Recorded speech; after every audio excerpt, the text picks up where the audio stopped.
ವಿಡಿಯೋವನ್ನು ವೀಕ್ಷಿಸುತ್ತಿರುವ ನಿಮಗೆ ನಮಸ್ಕಾರಗಳು. ಎಸ್ಎಟಿಎಸ್ ತಂತ್ರಾಂಶದಲ್ಲಿ ಪಾರ್ಟ್ ಬಿ ಗ್ರೇಡ್ ಅನ್ನು ಯಾವ ರೀತಿಯಾಗಿ ಫಿಲ್ ಮಾಡಬೇಕು ಮತ್ತು ಪಾರ್ಟ್ ಬಿ ಗ್ರೇಡ್ ಅನ್ನು ಫಿಲ್ ಮಾಡಲಿಲ್ಲ ಅಂದ್ರೆ ಏನಾಗುತ್ತೆ ಅನ್ನೋದನ್ನ ಈ ಒಂದು ವಿಡಿಯೋದಲ್ಲಿ ತಿಳಿದುಕೊಳ್ಳೋಣ.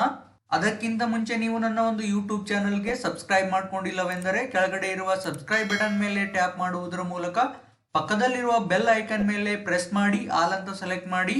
ನೀವು ಸಬ್ಸ್ಕ್ರೈಬ್ ಮಾಡುವುದರಿಂದ ಇನ್ಮುಂದೆ ನಾನು ಅಪ್ಲೋಡ್ ಮಾಡುವ ವಿಡಿಯೋಗಳು ನಿಮಗೆ ನೋಟಿಫಿಕೇಶನ್ ಅಲ್ಲಿ ಬರುತ್ತವೆ. ಆ ವಿಡಿಯೋಗಳನ್ನು ನೀವು ತಕ್ಷಣಕ್ಕೆ ನೋಡಬಹುದು.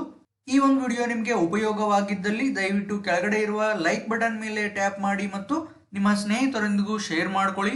ಬನ್ನಿ ಹಾಗಾದ್ರೆ ನೀವು ಪಾರ್ಟ್ ಬಿ ಗ್ರೇಡ್ ಅನ್ನ ಯಾವ ರೀತಿಯಾಗಿ ಫಿಲ್ ಮಾಡಬೇಕು ಅನ್ನೋದನ್ನ ನೋಡೋಣ. ನಿಮ್ಮ ಶಾಲೆಯ ಲಾಗಿನ್ ಡೀಟೇಲ್ಸ್ ಅನ್ನ ಎಂಟ್ರಿ ಮಾಡಿ ಲಾಗಿನ್ ಆಗಿ ನೀವು ಪಾರ್ಟ್ ಬಿ ರಿಸಲ್ಟ್ ಅನ್ನ ಫಿಲ್ ಮಾಡಲು ಇಲ್ಲಿರುವಂತಹ SA2 ರಿಸಲ್ಟ್ ಮೆನು ಮೇಲೆ ಕ್ಲಿಕ್ ಮಾಡಿ ನಂತರ ಇದರಲ್ಲಿ ಬರುವಂತಹ enter or update part B result ಅನ್ನೋ ಮೆನು ಮೇಲೆ ಕ್ಲಿಕ್ ಮಾಡಿ ಅವಾಗ ನಿಮ್ಗೆ ಪಾರ್ಟ್ ಬಿ ರಿಸಲ್ಟ್ ಎಂಟ್ರಿ ಅನ್ನೋ ಒಂದು ಸ್ಕ್ರೀನ್ ಡಿಸ್ಪ್ಲೇ ಆಗುತ್ತೆ. ಇದರಲ್ಲಿ ನೀವು ಅಕಾಡೆಮಿಕ್ ಇಯರ್ ಅನ್ನ ಸೆಲೆಕ್ಟ್ ಮಾಡ್ಕೊಳ್ಳಿ.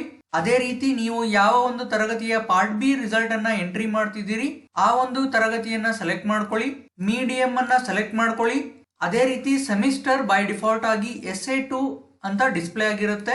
ನಂತರ ಇಲ್ಲಿರುವಂತಹ ಸರ್ಚ್ ಬಟನ್ ಮೇಲೆ ಕ್ಲಿಕ್ ಮಾಡಿ ಅದಕ್ಕಿಂತ ಪೂರ್ವದಲ್ಲಿ ನಿಮ್ಗೆ ಇಲ್ಲಿ ಒಂದು 2 ನೋಟ್ಗಳನ್ನ ನೀಡಲಾಗಿದೆ. ಆ 2 ನೋಟ್ಗಳನ್ನ ಓದ್ಕೊಳ್ಳಿ.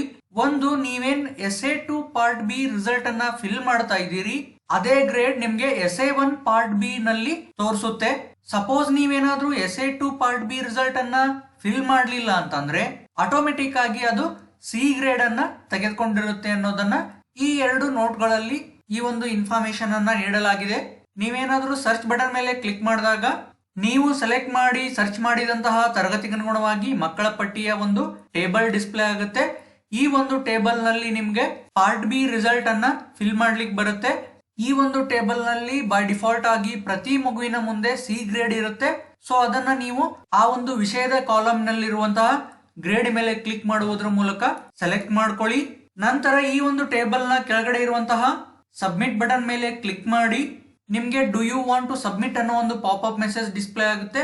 ಓಕೆ ಅಂತ ಕ್ಲಿಕ್ ಮಾಡಿ ರಿಸಲ್ಟ್ ಡಾಟಾ ಸಬ್ಮಿಟೆಡ್ ಸಕ್ಸಸ್ಫುಲಿ ಅಂತ ಒಂದು ಗ್ರೀನ್ ಕಲರ್ ಅಲ್ಲಿ ಮೆಸೇಜ್ ಡಿಸ್ಪ್ಲೇ ಆಗುತ್ತೆ. ಈ ರೀತಿಯಾಗಿ ನೀವು ಇಂಡಿವಿಜುವಲ್ ತರಗತಿಯನ್ನ ಸೆಲೆಕ್ಟ್ ಮಾಡಿಕೊಂಡು ಸರ್ಚ್ ಮಾಡಿಕೊಂಡು ಪಾರ್ಟ್ ಬಿ ರಿಸಲ್ಟ್ ಅನ್ನ ಫಿಲ್ ಮಾಡಬಹುದು. ಅದೇ ರೀತಿ ಮತ್ತೆ ನೀವು ಅದೇ ತರಗತಿಯನ್ನ ಸೆಲೆಕ್ಟ್ ಮಾಡಿ ಸರ್ಚ್ ಮಾಡಿದಾಗ ಫಿಲ್ ಮಾಡಿರುವ ಗ್ರೇಡ್ ನಿಮ್ಗೆ ಇಲ್ಲಿ ಡಿಸ್ಪ್ಲೇ ಆಗುತ್ತೆ.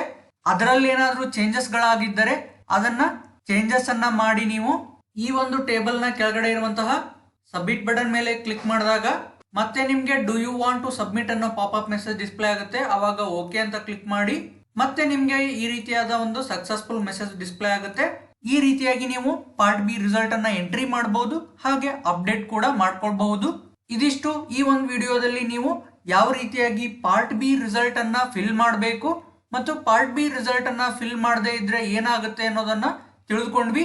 ಈ ವಿಡಿಯೋ ನಿಮಗೆ ಇಷ್ಟವಾಗಿದೆ ಎಂದು ಭಾವಿಸ್ತೀನಿ. ಇಷ್ಟವಾದ್ರೆ ಒಂದು ಲೈಕ್ ಅನ್ನ ನೀಡಿ ಹಾಗೂ ನಿಮ್ಮ ಸ್ನೇಹಿತರೊಂದಿಗೂ ಹಂಚಿಕೊಳ್ಳಿ. ಈ ವಿಡಿಯೋವನ್ನ ಪೂರ್ತಿಯಾಗಿ ನೋಡೋದಕ್ಕಾಗಿ ತಮಗೆ ಧನ್ಯವಾದಗಳು.